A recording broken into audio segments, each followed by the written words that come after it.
students and dear worthy teachers, video lecture की series में हमने अभी तक जो पढ़ा है वो है chemical changes, chemical equations and balance chemical equation.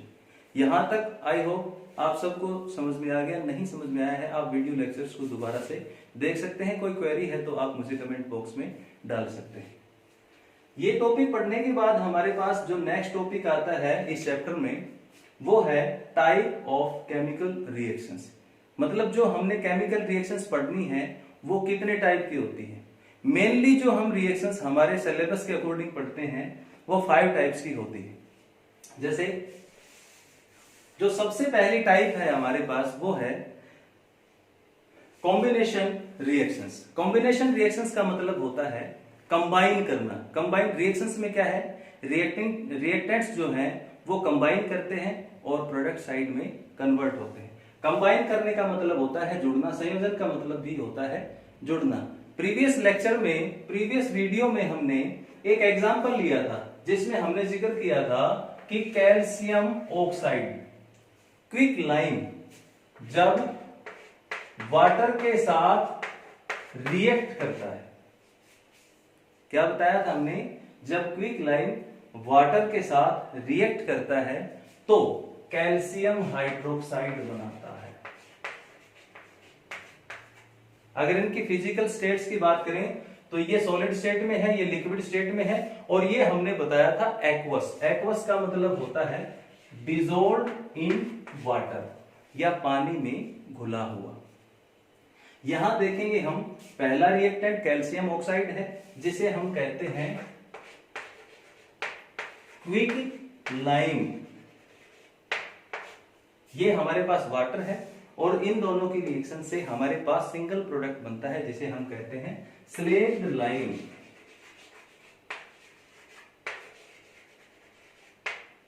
अगर हिंदी में बात करें तो ये हमारे पास है चूना। चूने को जब पानी में घोला जाता है तो बुझा हुआ चूना बनता है। इस रिएक्शन में हमने क्या देखा है, इस रिएक्शन में रिएक्टेंट जो स्पीसीज हैं वो आपस में कंबाइन करती हैं। कितनी स्पीसीज हैं, मिनिमम 2 और मैक्सिमम 3, 4, 5 कितनी भी हो सकती हैं। लेकिन जब दोनों ये आपस में कंबाइन करते हैं रिएक्टेंट, सिंगल प्रोडक्ट की फॉर्मेशन होती है। इसके कुछ एग्जांपल हम और भी ले सकते हैं। जैसे कि आप कोक लेते हैं, कोक को ऑक्सीजन की प्रेजेंस में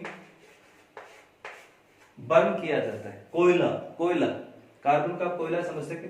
कोयले को जब ऑक्सीजन की प्रेजेंस में जलाया जाता है तो कार्बन डाइऑक्साइड गैस बनती है। यहां भी हमारे पास रिएक्टेंट कितने हैं, 2 हैं। 2 अभिकारक हैं और इनसे एकल उत्पाद, सिंगल प्रोडक्ट की फॉर्मेशन हो रही है। तो इस रिएक्शन में हम क्या समझेंगे, कॉम्बिनेशन रिएक्शन वो रिएक्शंस हैं या संयोजन अभिक्रियाएं वो हैं जहां 2 या 2 से ज्यादा रिएक्टेंट कंबाइन करते हैं, जुड़ते हैं और सिंगल प्रोडक्ट की फॉर्मेशन करते हैं। हमारे पास 2 रिएक्टिंग स्पीशीज कंबाइन करती हैं, सिंगल प्रोडक्ट की फॉर्मेशन होता है। जनरली बोल रहा हूं मैं कि जो हमारे पास कॉम्बिनेशन रिएक्शंस होती हैं इनमें प्रोडक्ट फॉर्मेशन के साथ साथ हीट भी निकलती है। इनके साथ साथ इनमें हीट भी निकलती है, हीट भी इनमें निकलती है। इसीलिए combination reactions are generally exothermic in nature. सभी कॉम्बिनेशन रिएक्शंस एक्सोथर्मिक की नेचर की नहीं होती हैं, लेकिन जनरली कॉम्बिनेशन रिएक्शंस या संयोजन अभिक्रियाएं एक्सोथर्मिक या ऊष्माक्षेपी अभिक्रियाएं होती हैं। नेक्स्ट जो रिएक्शन टाइप है हमारी वो है डीकंपोजिशन रिएक्शन।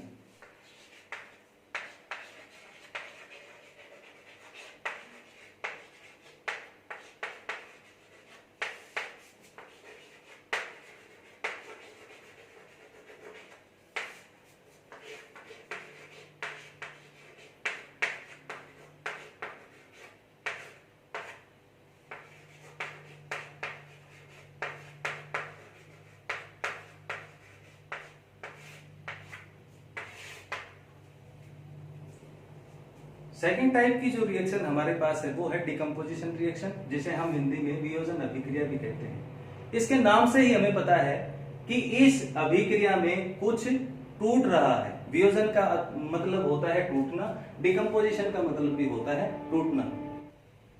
इस टाइप की रिएक्शन को एक्सप्लेन करने के लिए हम एग्जांपल लेते हैं लाइमस्टोन का। Limestone calcium carbonate. लाइमस्टोन क्या है? Calcium carbonate. ये रिएक्शन में सॉलिड स्टेट में यूज होता है। ये जो मैंने ट्रायंगुलर साइन बनाया है, इसका मतलब है कि आप इस रिएक्टिंग स्पीशीज को हीट प्रोवाइड कर रहे हैं, इसको आप गर्म कर रहे हैं। जैसे आप इसको गर्म करते हैं, बहुत ज्यादा गर्म, स्ट्रॉन्ग हीटिंग करने पर ये डिकम्पोज होता है, दो अलग अलग सब्सटेंसेस में कन्वर्ट हो जाता है। और जो दो नए सब्सटेंस हमारे पास बने हैं वो हैं कैल्शियम ऑक्साइड, जो हमें थोड़ी देर पहले पढ़ा था, लाइम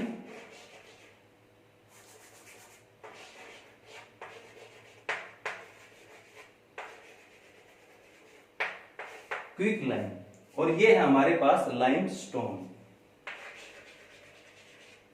लाइमस्टोन मतलब चूने का पत्थर।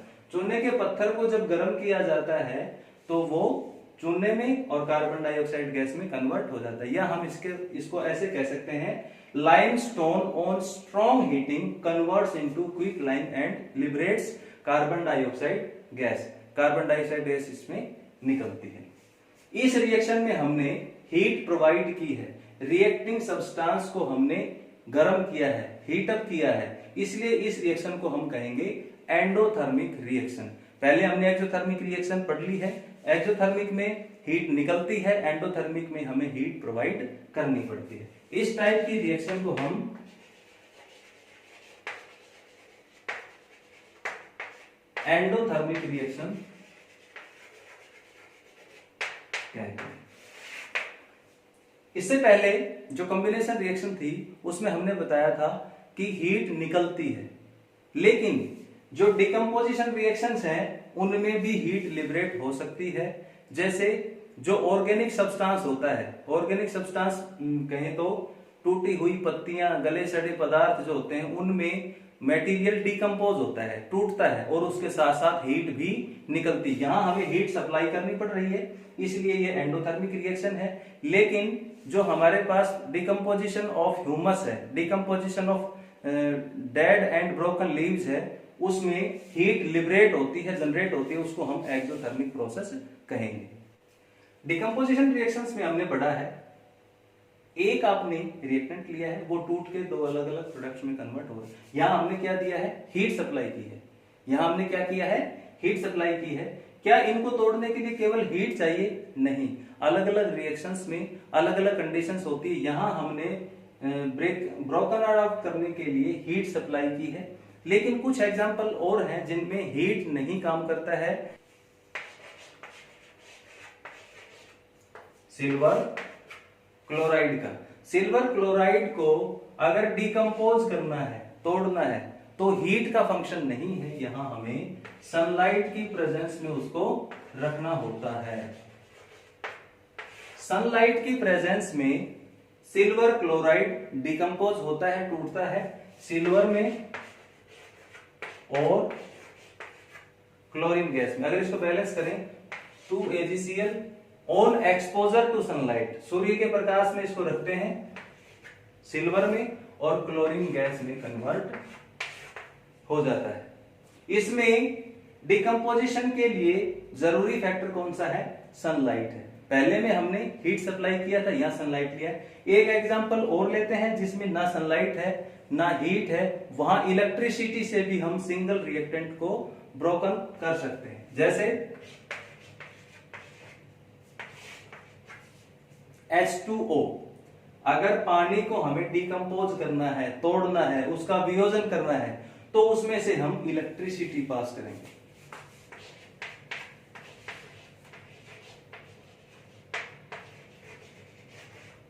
इलेक्ट्रिसिटी पास करने पर वाटर मॉलिक्यूल हाइड्रोजन और ऑक्सीजन गैस में कन्वर्ट हो जाता है।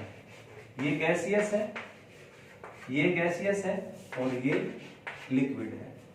इनको बैलेंस करने के लिए यहां टू यहां, तो ये हमारे पास था डिकम्पोजिशन रिएक्शन। जो नेक्स्ट है थर्ड टाइप हमारे पास वो है डिस्प्लेसमेंट रिएक्शन या विस्थापन अभिक्रिया। विस्थापन का अर्थ होता है एक जगह से उठा के दूसरी जगह पे रखना, डिस्प्लेस करना, यहां से उठाया यहां पुट कर दिया। लेकिन अगर आप रिएक्शन की फॉर्म में इसको पढ़ेंगे तो मैं इसके लिए एग्जांपल लेता हूं। ये हमने रिएक्शन ली है, इस रिएक्शन को समझने के लिए मैं बताऊं आपको, आपने कॉपर सल्फेट का सॉल्यूशन लिया है। कॉपर सल्फेट सॉल्यूशन का मतलब कॉपर सल्फेट को आपने वाटर में डिसॉल्व किया है, उसके अंदर आपने जिंक डाल दिया, जिंक की कोई प्लेट है, कोई छोटी वायर है वो डाल दी। कुछ टाइम बाद में इन दोनों का रिएक्शन होता है और जिंक कॉपर को रिप्लेस कर देता है, कॉपर को हटा के उसकी जगह खुद आ जाता है, जिंक सल्फेट बनता है। जिंक सल्फेट वही वाटर में डिसॉल्व है, एक्वस, और कॉपर अलग से सेपरेट आउट हो जाता है। ये हमारे पास डिस्प्लेसमेंट रिएक्शन है। इसको समझने के लिए आप अगर एक्टिविटी करना चाहें क्लासरूम में या लेबोरेटरी में, आप एक बीकर में कॉपर सल्फेट का सॉल्यूशन तैयार करेंगे, कॉपर सल्फेट का सॉल्यूशन तैयार करेंगे। उसके अंदर यदि आप जिंक सल्फेट की रोड जिंक की रोड डिप करेंगे, इसमें डुबो के रख देंगे, कुछ टाइम बाद में कॉपर सल्फेट जिंक सल्फेट में कन्वर्ट हो जाएगा रिएक्शन करने के बाद में। हमें कैसे पता लगेगा रिएक्शन हुई है? जो कॉपर सल्फेट का सॉल्यूशन है वो ब्लू कलर का सॉल्यूशन होता है, रिएक्शन के बाद में जिंक सल्फेट जो बना है वो पेल येलो कलर का होता है, नीले रंग का जो सॉल्यूशन था वो हल्के पीले रंग का सॉल्यूशन बन गया। इसका मतलब इनके बीच में रिएक्शन हुई है। इस रिएक्शन में जो ज्यादा रिएक्टिव सब्सटेंस होता है, जो ज्यादा रिएक्टिव एटम होता है या ग्रुप ऑफ एटम होता है, वो लेस रिएक्टिव एटम को हटा देता है, डिस्प्लेस कर देता है और उसकी जगह खुद आ जाता है। ये रिएक्शन है हमारे पास displacement reaction.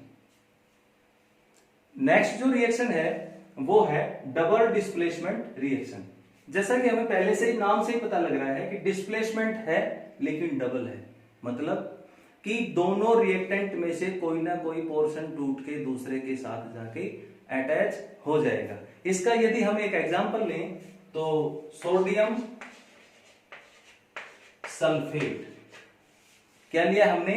Sodium sulphate. Sodium sulphate की रिएक्शन करवानी है बेरियम क्लोराइड के साथ। किसके साथ रिएक्शन करवानी है? बेरियम क्लोराइड के साथ। दोनों वाटर में डिसॉल्व है। जब इनकी रिएक्शन करवाई जाएगी तो हमारे पास बेरियम सल्फेट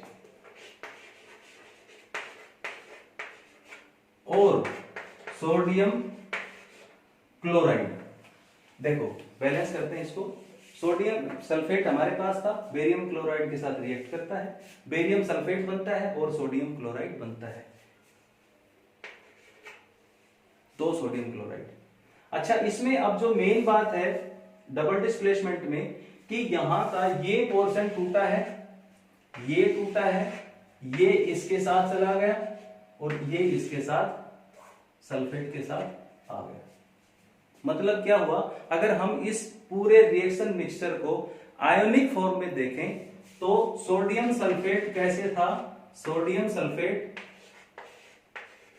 2 नेगेटिव, यहां जो दोनों सोडियम है वो पॉजिटिव पॉजिटिव है, इस तरह से है ये। इनको सोडियम सल्फेट के केस को हम इस तरह से समझेंगे, ये जब डिसोसिएट होता है, टूटता है, दो सोडियम आयन बनते हैं, एक सल्फेट आयन बनता है। इसी तरह से बेरियम में भी हम पढ़े बेरियम और क्लोराइड आयन, एक बेरियम है और दो क्लोराइड के आयन बने हैं। यहां बेरियम जो था वो आके सल्फेट के साथ रिएक्ट करता है, सोडियम जो आयन है वो क्लोराइड आयन के साथ आके रिएक्ट करते हैं। इस पूरे रिएक्शन मिक्सचर में जो रिएक्टिंग सब्सटेंस हैं उनमें आयंस एक्सचेंज हो रहे हैं, मतलब डबल डिस्प्लेसमेंट रिएक्शन वो रिएक्शन है जिनमें एक्सचेंज ऑफ आयन होता है, या हिंदी में हम इसको पढ़ें द्विविस्थापन अभिक्रियाएं वो होती हैं जिनमें आयनों का आदान प्रदान होता है, उनको हम द्विविस्थापन अभिक्रिया या डबल डिस्प्लेसमेंट रिएक्शंस कहेंगे। इसमें एक चीज और हमें पढ़नी है, इसी रिएक्शन में जो बेरियम सल्फेट हमारे पास बना है वो सॉलिड फॉर्म में बना है, वो वाटर में डिसॉल्व नहीं है। मतलब जिस बीकर में आप ये पूरी रिएक्शन करवा रहे हैं, रिएक्शन करवाने से पहले ये भी डिसॉल्व है, ये भी डिसॉल्व है, दोनों पानी में घुले हुए हैं। रिएक्शन करने के बाद में ये तो पानी में घुला हुआ है सोडियम क्लोराइड, लेकिन जो बेरियम सल्फेट बना है वो पानी में घुला हुआ नहीं है, ये नीचे white white white white deposit हो जाएगा नीचे। इस तरह के रिएक्शन को हम हिंदी में अवक्षेपण अभिक्रिया या प्रेसिपिटेशन भी कहते हैं। इस नीचे जो हमारे पास बने हैं उनको बोलते हैं हम प्रेसिपिटेट्स।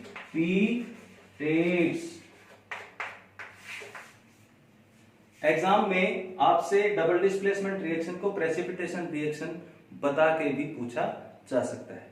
नेक्स्ट जो हमारे पास रिएक्शन है, फिफ्थ टाइप है, वो है रेडॉक्स रिएक्शन। इस रिएक्शन को हम नेक्स्ट वीडियो लेक्चर में एक्सप्लेन करेंगे। Thank you.